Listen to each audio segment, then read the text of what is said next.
be followed by CFO Luca Maestri. After that, we'll open the call to questions from analysts.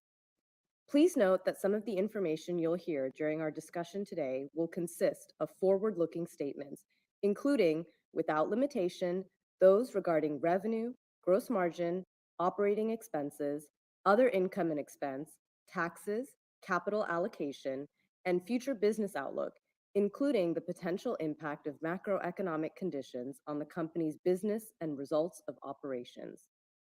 These statements involve risks and uncertainties that may cause actual results or trends to differ materially from our forecast.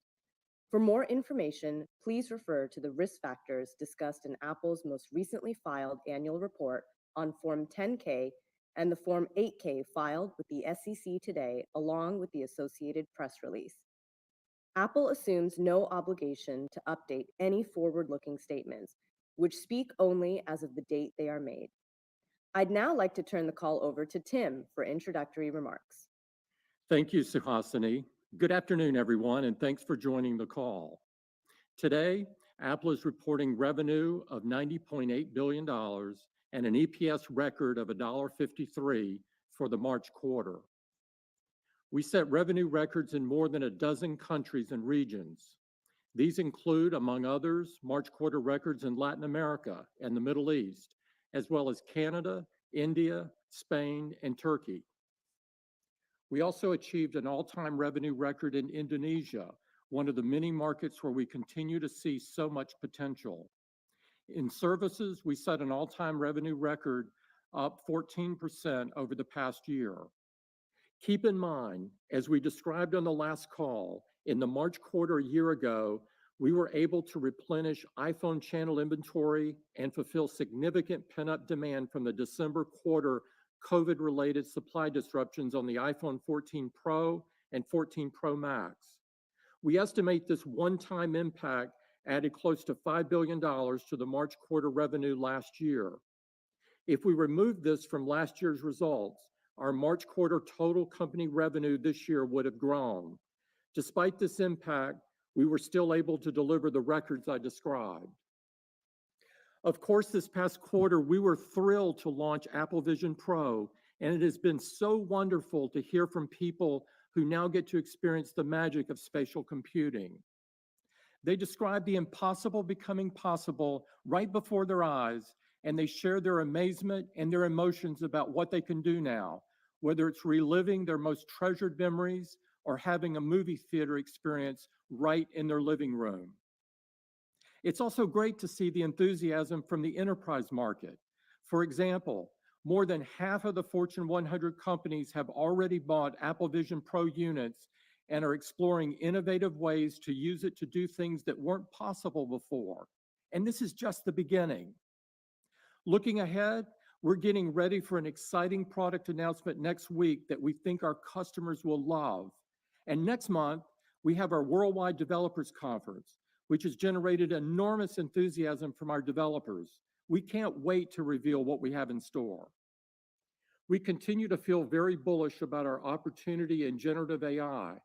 We are making significant investments, and we're looking forward to sharing some very exciting things with our customers soon. We believe in the transformative power and promise of AI, and we believe we have advantages that will differentiate us in this new era, including Apple's unique combination of seamless hardware, software, and services integration, groundbreaking Apple silicon with our industry-leading neural engines, and our unwavering focus on privacy, which underpins everything we create. As we push innovation forward, we continue to manage thoughtfully and deliberately through an uneven macroeconomic environment and remain focused on putting our users at the center of everything we do. Now let's turn to our results for the March quarter across each product category, beginning with iPhone. iPhone revenue for the March quarter was $46 billion, down 10% year over year. We faced a difficult compare over the previous year due to the $5 billion impact that I mentioned earlier. However, we still saw growth on iPhone in some markets, including mainland China, and according to Kantar, during the quarter, the two best-selling smartphones in urban China were the iPhone 15 and iPhone 15 Pro Max. I was in China recently where I had the chance to meet with developers and creators who are doing remarkable things with iPhone. And just a couple of weeks ago, I visited Vietnam, Indonesia, and Singapore, where it was incredible to see all the ways customers and communities are using our products and services to do amazing things. Everywhere I travel, people have such a great affinity for Apple, and it's one of the many reasons I'm so optimistic about the future. Turning to Mac, March quarter revenue was $7.5 billion, up 4% from a year ago. We had an amazing launch in early March with the new 13 and 15-inch MacBook Air. The world's most popular laptop is the best consumer laptop for AI with breakthrough performance of the M3 chip and its even more powerful neural engine. Whether it's an entrepreneur starting a new business or a college student finishing their degree, users depend on the power and portability of MacBook Air to take them places they couldn't have gone without it.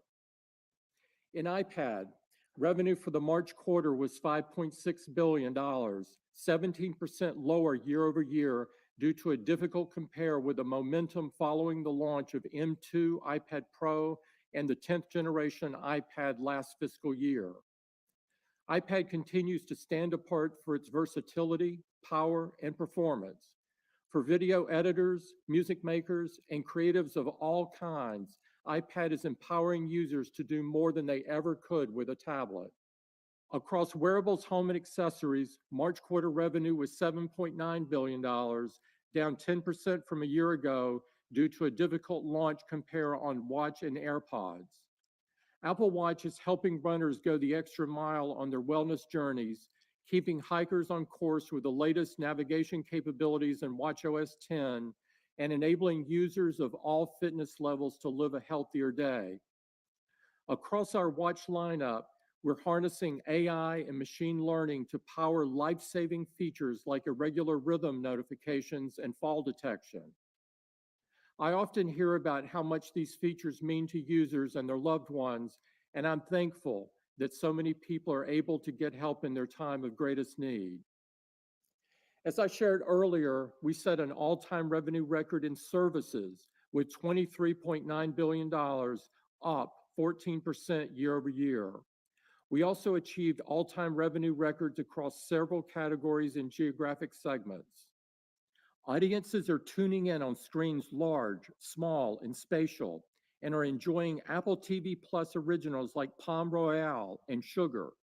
And we have some incredible theatrical releases coming this year, including Wolves, which reunites George Clooney and Brad Pitt. Apple TV Plus productions continue to be celebrated as major awards contenders. Since launch, Apple TV Plus productions have earned more than 2,100 award nominations and 480 wins. Meanwhile, we're enhancing the live sports experience with a new iPhone app, Apple Sports. This free app allows fans to follow their favorite teams and leagues with real-time scores, stats, and more. Apple Sports is the perfect companion for MLS Season Pass subscribers. Turning to retail, our stores continue to be vital spaces for connection and innovation. I was delighted to be in Shanghai for the opening of our latest flagship store. The energy and enthusiasm from our customers was truly something to behold.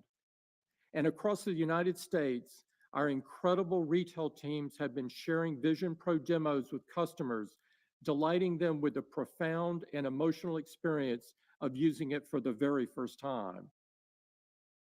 Everywhere we operate, in everything we do, we're guided by our mission to enrich users' lives and leave the world better than we found it. Whether we're making Apple Podcasts more accessible with a new transcripts feature, or helping to safeguard iMessage users' privacy with new protections that can defend against advances in quantum computing. Our environmental work is another great example of how innovation and our values come together. As we work toward our goal of being carbon neutral across all of our products by 2030, we are proud of how we've been able to innovate and do more for our customers while taking less from the planet. Since 2015, Apple has cut our overall emissions by more than half, while revenue grew nearly 65% during that same time period. And we're now using more recycled materials in our products than ever before. Earlier this spring, we launched our first ever product to use 50% recycled materials with a new M3-powered MacBook Air.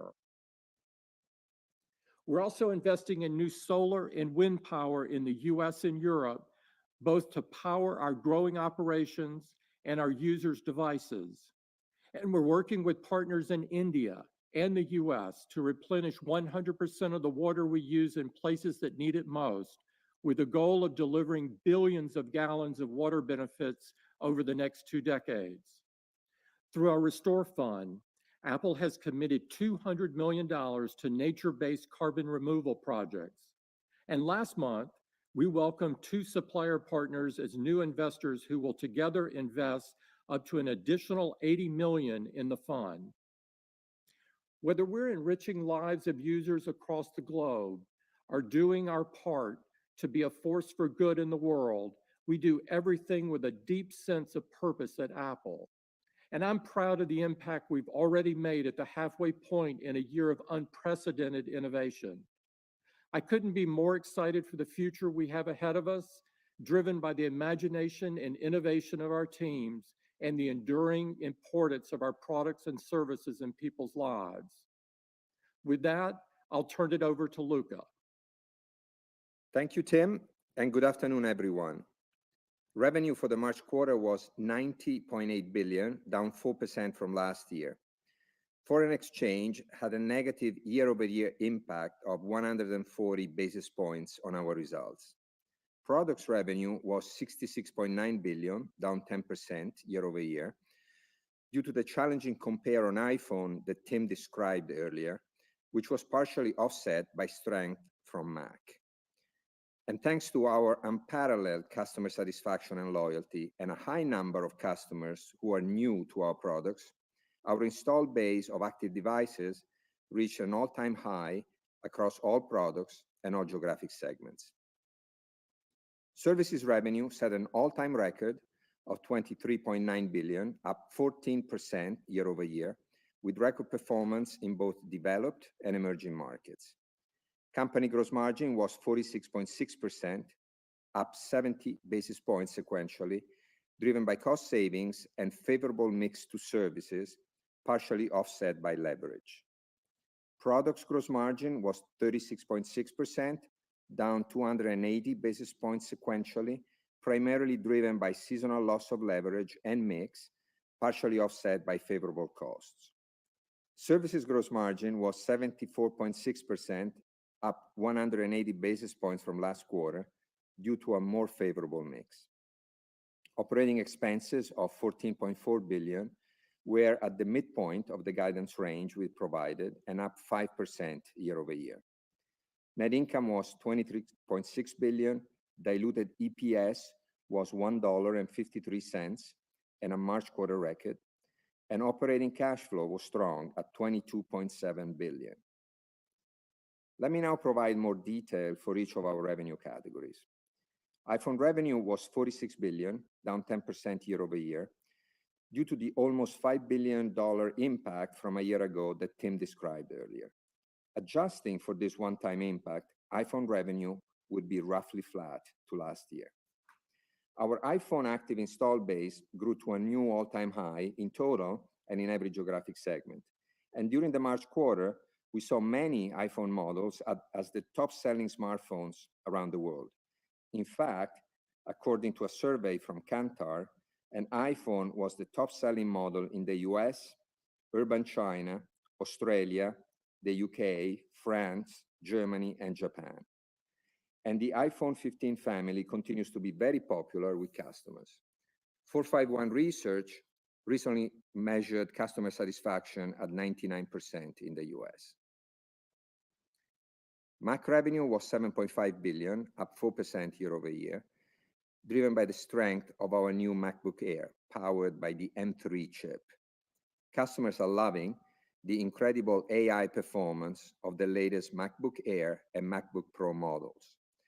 and our Mac installed base reached an all-time high, with half of our MacBook Air buyers during the quarter being new to Mac. Also, customer satisfaction for Mac was recently reported at 96% in the US. iPad generated $5.6 billion in revenue, down 17% year over year. iPad continued to face a challenging compare against the launch of the M2 iPad Pro and iPad 10 generation from last year. At the same time, the iPad install base has continued to grow and is at an all-time high, as over half of the customers who purchased iPads during the quarter were new to the product. In addition, the latest reports from 451 Research indicated customer satisfaction of 96% for iPad in the US. Wearables, home, and accessories revenue was $7.9 billion, down 10% year over year due to a difficult launch compare. Last year, we had the continued benefit from the launches of the AirPods Pro 2nd generation, the Watch SE, and the first Watch Ultra. Apple Watch continues to attract new customers, with almost 2/3 of customers purchasing an Apple Watch during the quarter being new to the product, sending the Apple Watch install base to a new all-time high. And customer satisfaction was recently measured at 95% in the US. In services, as I mentioned, total revenue reached an all-time record of $23.9 billion, growing 14% year over year, with our installed base of active devices continuing to grow at a nice pace. This provides a strong foundation for the future growth of the services business as we continue to see increased customer engagement with our ecosystem. Both transacting accounts and paid accounts reached a new all-time high, with paid accounts growing double digits year over year. And paid subscriptions showed strong double-digit growth. We have well over 1 billion paid subscriptions across the services on our platform, more than double the number that we had only 4 years ago. We continue to improve the breadth and quality of our current services, from creating new games on arcade and great new shows on TV Plus, to launching additional countries and partners for Apple Pay. Turning to enterprise, our customers continue to invest in Apple products to drive productivity and innovation. We see more and more enterprise customers embracing the Mac. In healthcare, Epic Systems, the world's largest electronic medical record provider, recently launched its native app for the Mac, making it easier for healthcare organizations like Emory Health to transition thousands of PCs to the Mac for clinical use. And since the launch of Vision Pro last quarter, many leading enterprise customers have been investing in this amazing new product to bring spatial computing apps and experiences to life. We are seeing so many compelling use cases, from aircraft engine maintenance training at KLM Airlines, to real-time team collaboration for racing at Porsche, to immersive kitchen design at Lowe's. We couldn't be more excited about the spatial computing opportunity in enterprise. Taking a quick step back, when we look at our performance during the first half of our fiscal year, total company revenue was roughly flat to the prior year, in spite of having one less week of sales during the period and some foreign exchange headwinds. We were particularly pleased with our strong momentum in emerging markets, as we set first half revenue records in several countries and regions, including Latin America, the Middle East, India, Indonesia, the Philippines, and Turkey. These results, coupled with double-digit growth in services and strong levels of gross margin, drove a first half diluted EPS record of $3.71, up 9% from last year. Let me now turn to our cash position and capital return program. We ended the quarter with $162 billion in cash and marketable securities. We repaid $3.2 billion in maturing debt, and commercial paper was unchanged sequentially, leaving us with total debt of $105 billion. As a result, net cash was $58 billion at the end of the quarter. During the quarter, we returned over $27 billion to shareholders, including $3.7 billion in dividends and equivalents, and $23.5 billion through open market repurchases of 130 million Apple shares. Given the continued confidence we have in our business now and into the future, our board has authorized today an additional $110 billion for share repurchases as we maintain our goal of getting to net cash neutral over time. We're also raising our dividend by 4% to 25 cents per share of common stock, and we continue to plan for annual increases in the dividend going forward, as we've done for the last 12 years. This cash dividend will be payable on May 16, 2024, to shareholders of record as of May 13, 2024. As we move ahead into the June quarter, I'd like to review our outlook, which includes the types of forward-looking information that Suhasini referred to at the beginning of the call.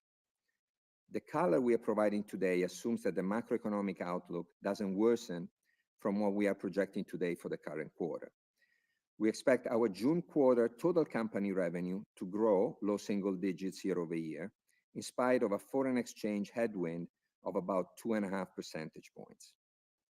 We expect our services business to grow double digits at a rate similar to the growth we reported for the first half of the fiscal year. And we expect iPad revenue to grow double digits. We expect gross margin to be between 45.5% and 46.5%. We expect OpEx to be between $14.3 billion and $14.5 billion. We expect OI&E to be around $50 million, excluding any potential impact from the mark-to-market of minority investments, and our tax rate to be around 16%. With that, let's open the call to questions. Thank you, Luca. We ask that you limit yourself to 2 questions. Operator, may we have the first question, please? Certainly. We will go ahead and take our first question from Mike Ng with Goldman Sachs. Please go ahead. Hey, good afternoon. Thank you very much for the question. I have 2. First, I'll ask about the June quarter guidance. The revenue outlook for low single digits growth. I was wondering if you could run through some of the product assumptions, iPhone, like what kind of gives you confidence around that? And then on the services momentum, what was better than expected in the quarter? And then I just have a quick follow-up. Hey, Mike, it's Luca. On the outlook, what we said is we expect to grow low single digits in total for the company. We expect services to grow double digits at a rate that is similar to what we've done in the first half of our fiscal year. And we've also mentioned that iPad should grow double digits. This is the color that we're providing for the June quarter. In services, we've seen a very strong performance across the board. We've mentioned, we've had records in several categories, in several geographic segments. It's very broad-based. Our subscription business is going well. Transacting accounts and paid accounts are growing. Paid accounts are growing double digits. And also, we've seen a really strong performance both in developed and emerging markets. So very pleased with the way the services business is going. Great. Thank you. And I wanted to ask about, as Apple leans more into AI and generative AI, should we expect any changes to the historical CapEx cadence that we've seen in the last few years of about $10 to $11 billion per year, or any changes to how we may have historically thought about the split between tooling, data center, and facilities? Thank you very much. Yeah, we are all obviously very excited about the opportunity with Gen AI. We obviously are pushing very hard on innovation on every front, and we've been doing that for many, many years. Just during the last 5 years, we spent more than $100 billion in research and development. As you know, on the CapEx front, we have a bit of a hybrid model where we make some of the investments ourselves. In other cases, we share them with our suppliers and partners. On the manufacturing side, we purchase some of the tools and manufacturing equipment. In some other cases, our suppliers make the investment. And we do something similar on the data center side. We have our own data center capacity, and then we use capacity from third parties. It's a model that has worked well for us historically, and we plan to continue along the same lines going forward. Excellent. Thank you very much. Awesome. Thank you, Mike. Operator, can we have the next question, please? Our next question is from Wamsi Mohan with Bank of America. Please go ahead. Yes, thank you so much. Tim, can you talk about the implications to Apple from the changes driven by EU DMA? You've had to open up third-party app stores. Clearly, this poses some security risks on the one hand, which can dilute the experience, but also lower payments from developers to Apple. What are you seeing developers choose in these early days and consumers choose in terms of these third-party app stores? And I have a follow-up. It's really too early to answer the question. We just implemented in March, as you probably know, in the European Union, the alternate app stores and alternate billing, et cetera. So we're focused on complying while mitigating the impacts to user privacy and security that you mentioned. And so that's our focus. Okay, thank you, Tim. And Luca, I was wondering if you could comment a bit on the product gross margins, the sequential step down. You noted both mix and leverage. Any more color on the mix, if you could share, if customers are at all starting to mix down across product lines, or is this more a mix across product lines? Just trying to get some color on customer behavior given some of the broader inflationary pressures. Thank you so much. On a sequential basis, yes, we were down. It's primarily the fact that we had a slightly different mix of products than the previous one. Obviously, leverage plays a big role as we move from the holiday quarter into a more typical quarter. So I would say primarily leverage and a different mix of products. I mean, we haven't seen anything different. In terms within the product categories, we haven't seen, anything particular. Thank you so much. Thanks, Wamsi. We'll take the next question, please. Our next question is from Eric Woodring with Morgan Stanley. Please go ahead. Great. Thanks so much for taking my questions. Maybe my first one, Tim, you've obviously mentioned your excitement around generative AI multiple times. I'm just curious how Apple is thinking about the different ways in which you can monetize this technology, because historically software upgrades haven't been a big factor in driving product cycles. And so could AI be potentially different? How could that impact replacement cycles? Is there any services angle you'd be thinking? Any early color that you can share on that? And then I have a follow-up, please. Thanks. I don't want to get in front of our announcements, obviously. I would just say that we see generative AI as a very key opportunity across our products. And we believe that we have advantages that set us apart there. And we'll be talking more about it as we go through the weeks ahead. Okay, very fair. Thank you. And then, Luca, maybe to just follow up on Wamsi's comments or question, there's a broad concern about the headwind that rising commodity costs have on your product gross margins. Wondering if you could just clarify for us, if we take a step back and look at all of the components and commodities that go into your products kind of collectively, are you seeing these costs rising? Are they falling? What tools do you have to try to help mitigate some rising costs, if at all, rising input costs, if at all? Thank you so much. Yes, I mean, during the last quarter, commodity costs and in general component costs have behaved favorably to us. On the memory front, prices are starting to go up. They've gone up slightly during the March quarter. But in general, I think it's been, a period, not only this quarter, but the last several quarters where commodities have behaved well for us. Commodities go in cycles, and so there's obviously always that possibility. Keep in mind that we are starting from a very high level of gross margins. We reported 46.6%, which is something that we haven't seen in our company in decades. And so we're starting from a good point.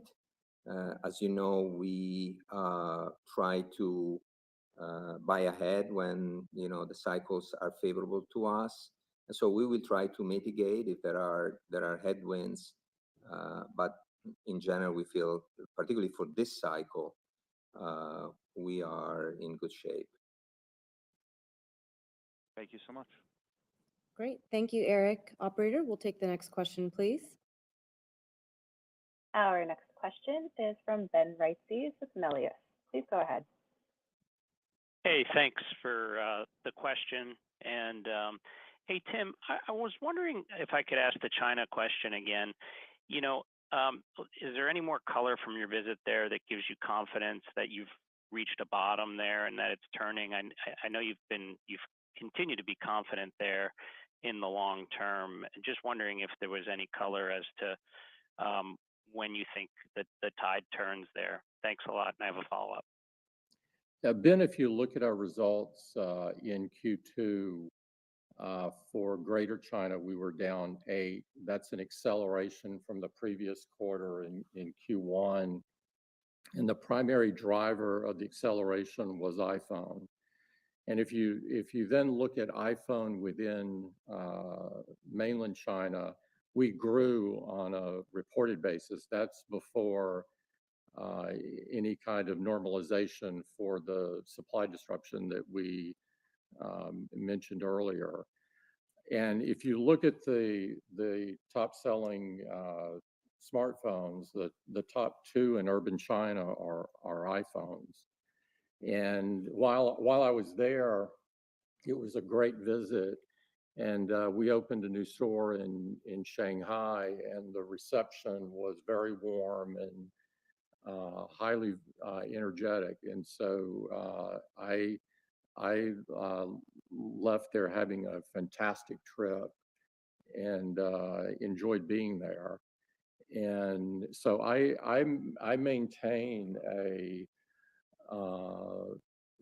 great view of China in the long term. I don't know how each and every quarter goes and each and every week, but over the long haul, I have a very positive viewpoint.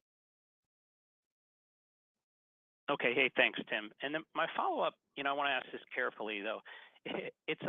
There's a fear out there that you may lose some traffic acquisition revenue, and I was wondering if you thought AI from a big picture, and it doesn't have to be on a long-term basis. I mean, from a big picture, if AI is an opportunity for you to continue to monetize your mobile real estate, just how maybe investors can think about that from a big picture, just given that's been one of the concerns that's potentially been an overhang, of course, due to a lot of the news and the media around some of the legal cases. And I was wondering if there's just a big picture color you could give that makes us kind of think about it better and your ability to sort of continue to monetize that real estate. Thanks a lot.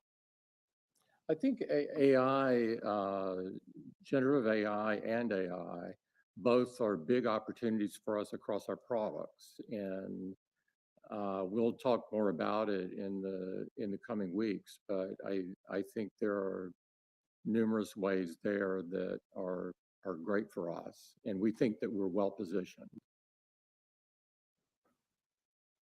Thanks, Tim. Yep. Thanks, Ben. Can we have the next question, please? Our next question is from Krish Sankar with TD Cowen. Please go ahead. Yeah, hi, thanks for taking my question. Again, sorry to beat the AI horse, but Tim, I know you don't want to reveal a lot, but I'm just kind of curious because last quarter you spoke about how you're getting traction in enterprise. Is the AI strategy going to be both consumer and enterprise, or is it going to be one after the other? Any color would be helpful, and then a follow-up for Luca. Our focus on enterprise has been, through the quarter and the quarters that preceded it, on selling iPhones and iPads and Macs, and we recently added Vision Pro to that, and we're thrilled with what we see there in terms of interest from big companies buying some to explore ways they can use it.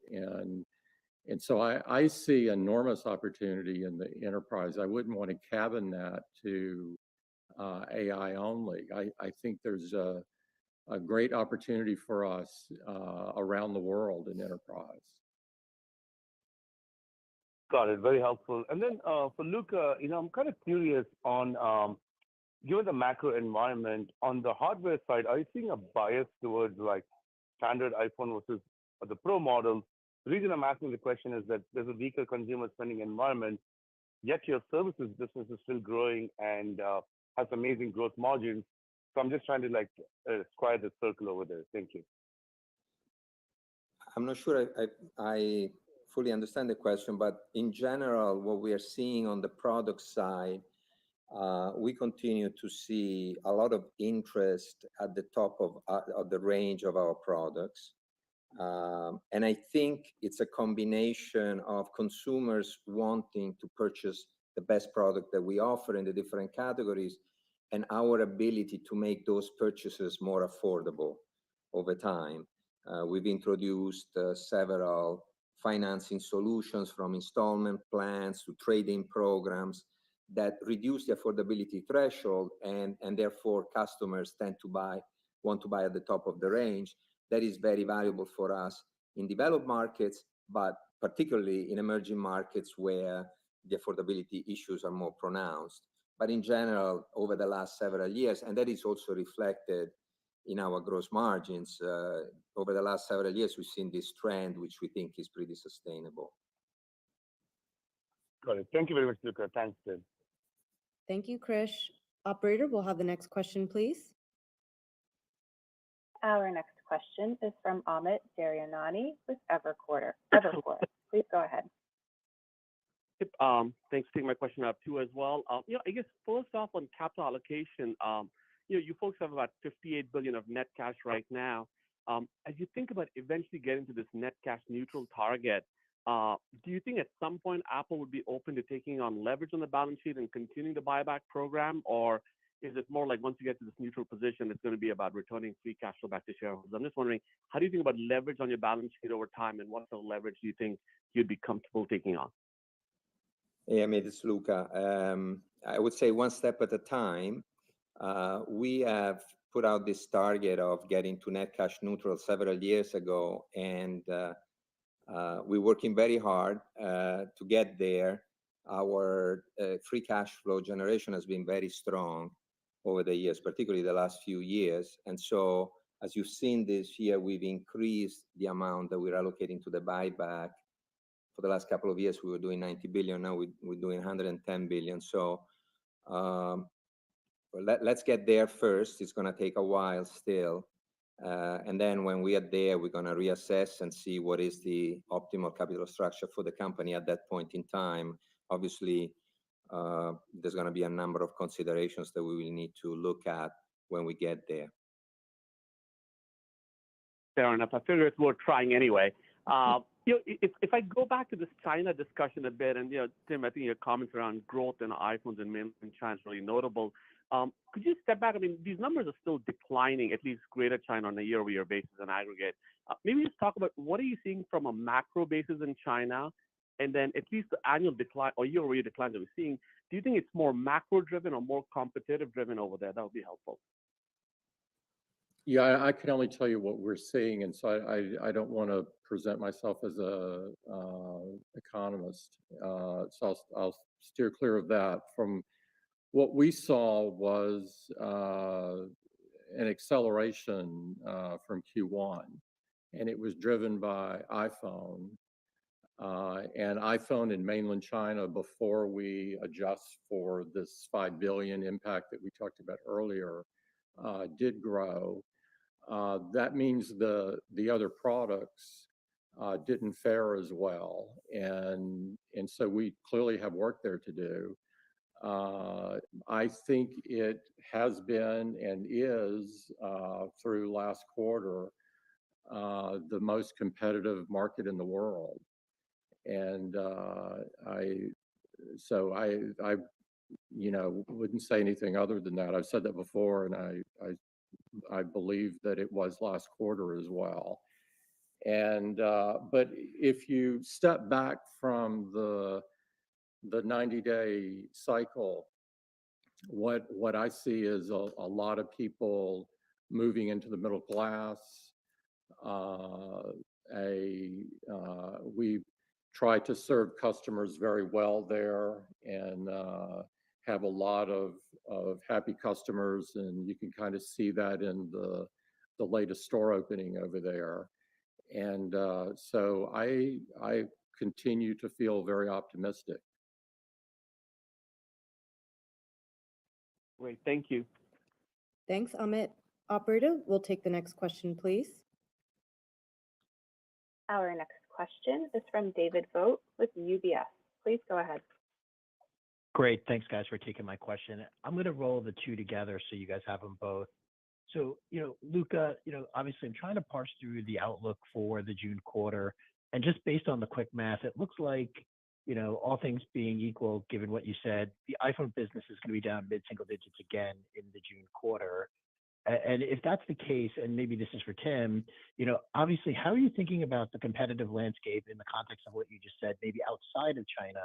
And what changes sort of, the consumer demand or receptivity to new devices? Because we've been in this malaise for a while. Is it really this AI initiative that a lot of companies are pursuing? And do you think that changes sort of the demand drivers going forward?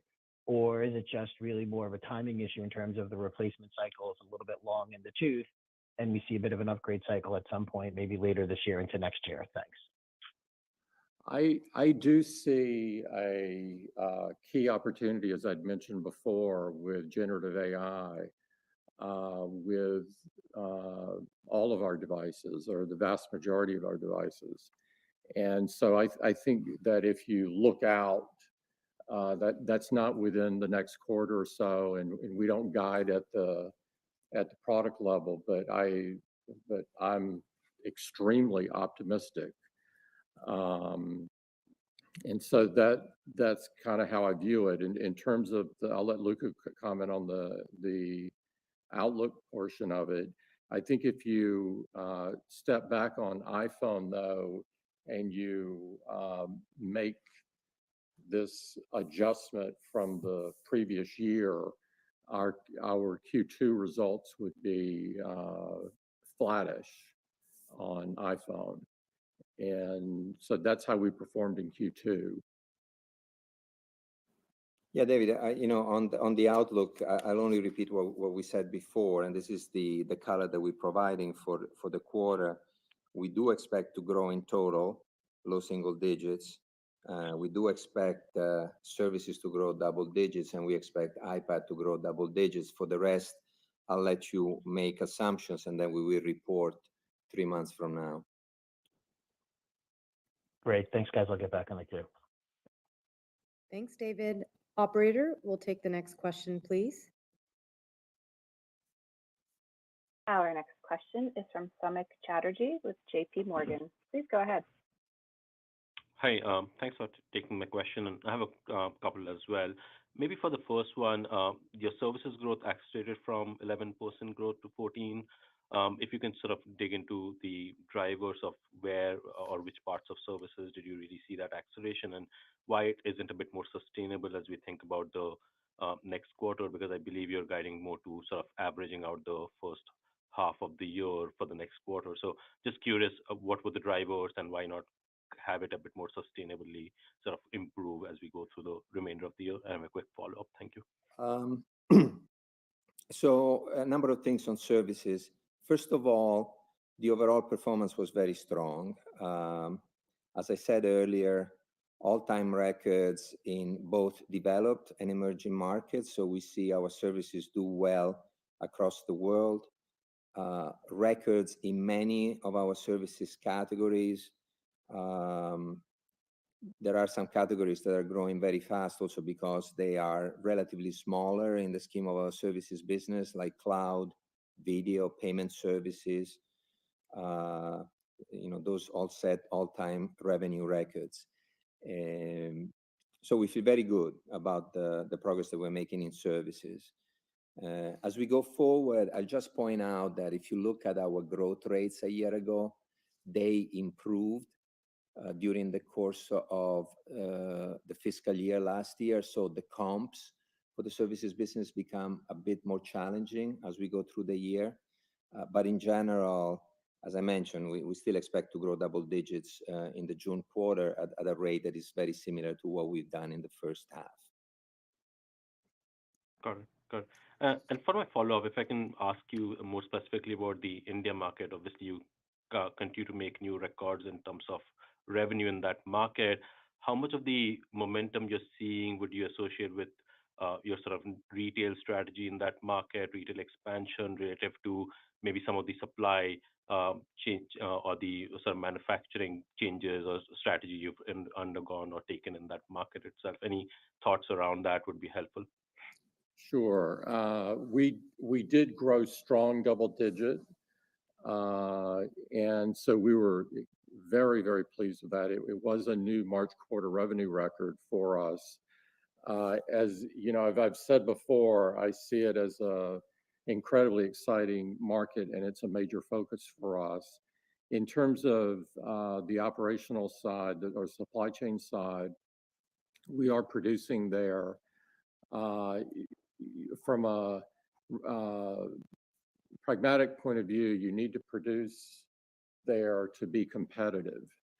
And so, yes, the two things are linked from that point of view. But we have both operational things going on, and we have go-to-market and initiatives going on. We just opened a couple of stores last year, as you know, and we see enormous opportunity there. We're continuing to expand our channels and also working on the developer ecosystem as well. And we've been very pleased that there's a rapidly growing base of developers there.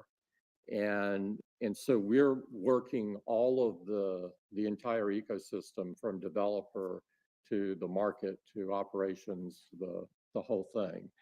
And I could not be more excited and enthusiastic about it. Got it. Thank you. Thanks for the rip. Yeah. Thank you, Samik. Operator, we'll have the next question, please. Our next question is from Aaron Rakers with Wells Fargo. Please go ahead. Yeah, thanks for taking the questions, and I think I have to have two as well, like everybody else. I guess I'm going to go back to the China question. I guess at a high level, the simple question is, when we look at the data points that have been repeatedly reported throughout the course of this quarter, I'm curious, Tim, what are we missing? Like, where do you think people are missing, Apple's iPhone traction within the China market, just at a high level, given the data points that were reported throughout this course of the last quarter? I can't address the data points. I can only address what our results are. And, we did accelerate last quarter, and the iPhone grew in mainland China. So that's what the results were. I can't bridge to numbers we didn't come up with. Okay. And then as a quick follow-up, I know you guys haven't talked about this, quantified it in quite some time, but I'm curious to how we would characterize the channel inventory dynamics for iPhone. Sure. For the March quarter, we decreased channel inventory during the quarter. We usually decrease channel inventory during the Q2 timeframe, so that's not unusual. And we're very comfortable with the overall channel inventory. Thank you. Yeah. Thank you, Aaron. Operator, we'll take the next question, please. Our next question is from Richard Kramer with Arete Research. Please go ahead. Thanks very much. I'm not going to ask about China, but you regularly call out all the rapid growth in many other emerging markets.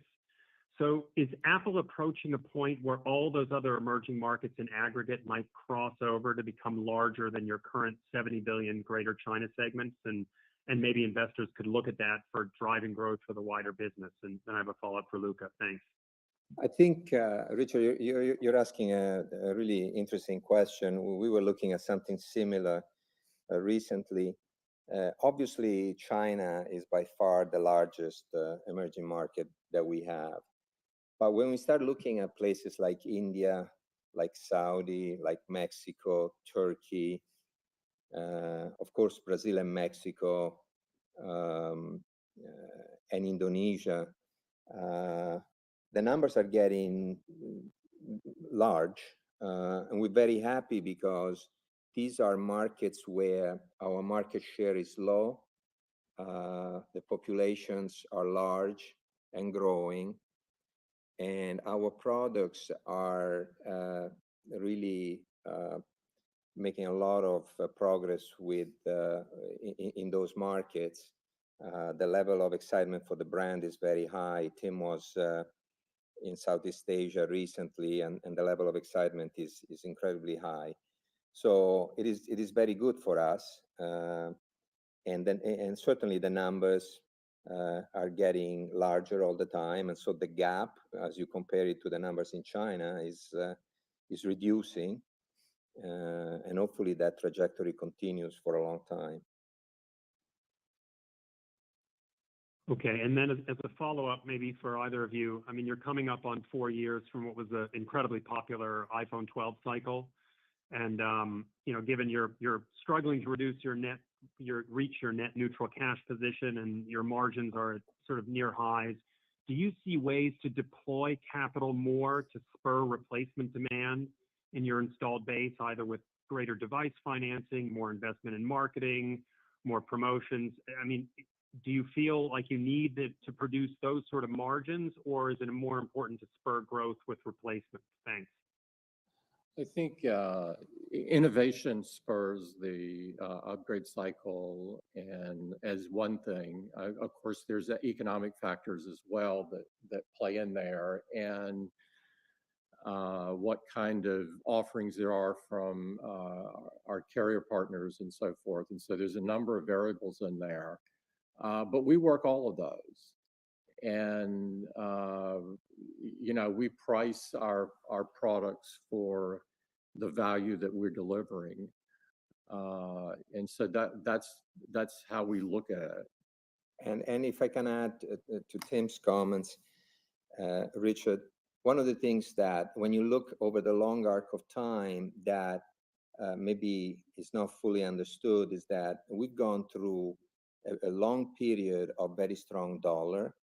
And what that means, given that our company sells more than 60% of our revenue is outside the United States, the demand for our products in those markets is stronger than the results that we report, just because of the translation of those local currencies into dollars, right? And so that is something to keep in mind as you look at our results, right? And so we are making all the investments that are needed. And Tim has talked about innovation. Obviously, we made a lot of progress with financing solutions, with trading programs, and so on. And we will continue to make all those investments. Okay, super. Thanks, guys. Thank you, Richard. Operator, can we take our last question, please? Our next question is from Atif Malik with Citi. Please go ahead. Hi, thank you for taking my questions. And I have two questions as well. First, for Tim, for enterprise specifically, what are some of the top 2 or 3 use cases on Vision Pro you're hearing most excitement? And then I have a follow-up for Luca. The great thing is I'm hearing about so many of them. I wouldn't say that one has emerged as the top right now. The most impressive thing is that similar to the way people use a Mac, you use it for everything. People are using it for many different things in enterprise, and that varies from field service to training to healthcare related things like preparing a doctor for pre-op surgery or advanced imaging. And so it's commands, control centers. And so it's an enormous number of different verticals. And our focus is growing that ecosystem and getting more apps and more enterprises engaged. And the event that we had recently, I can't overstate the enthusiasm in the room. It was extraordinary. And so we're off to a good start, I think, with enterprise. Great. And then Luca, I believe you mentioned that for the March quarter, the commodity pricing environment was favorable. Can you talk about what you're assuming for commodity pricing on memory, et cetera, for the June quarter and maybe for the full year? Yes, we provide guidance just for the current quarter. So I'll tell you about the guidance. We guiding to a very high level of gross margins, 45.5 to 46.5%. Within that guidance, we expect memory to be a slight headwind, and not a very large one, but a slight headwind. And the same applies for foreign exchange. Foreign exchange will have a negative impact sequentially of about 30 basis points. Thank you. Thank you, Atif. A replay of today's call will be available for 2 weeks on Apple Podcasts, as a webcast on apple.com/investor, and via telephone. The number for the telephone replay is 866-583-1035. Please enter confirmation code 0467138, followed by